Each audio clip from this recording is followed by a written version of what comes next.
KARK4 today. If you're just joining us, it's 6:41, and back to school means parents are back to budgeting for those school lunches. And if you're someone who likes to pack every day, you may be looking for some ways to save money, especially with how high grocery prices are. They're insane. Well, I sat down with one local mom who also doubles as a chef to give you some tips on how to feed your kids, but also make it budget friendly.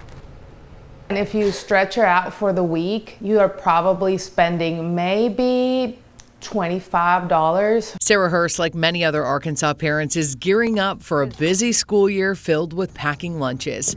But with those soaring grocery prices, she's showing us how to make that almighty dollar go just a bit further. I go ahead and buy a package of turkey, and one day she'll have sandwiches, the other day she could have roll-ups, the other day she could have a wrap. And that way, it's the same turkey package you use, but then you're using it all week, and she's not getting tired of it because you make it in so many different ways.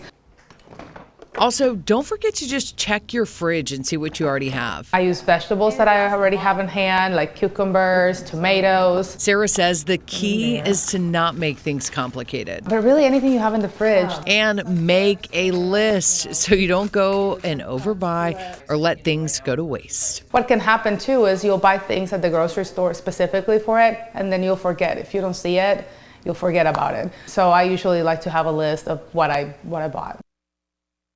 I also asked Sarah, because a lot of people are wondering what's the difference between school lunch, making it at home, how it compares money-wise. And you heard her say that if you spread it out, you can spend about $5 per lunch if you're making it at home.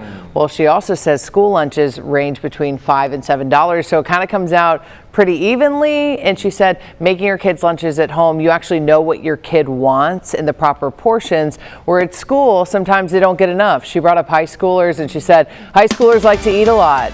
So, she's like, when you pack it at home, you know how much you're giving them. And I'd say we have come leaps and bounds from when we were in school to kids now about healthy options. Yeah. Yes. But yeah, I wish if I could have went back, I wish I would have ate a little better, in school. So yeah, if you make it at home, you know what your kids are putting in their body. Yeah, and she says so often parents overcomplicate it. She was like, if you're using bell peppers to make dinner that night, put it in your kids' lunch. She's like, look in the fridge, because a lot of times you already have stuff. Makes sense.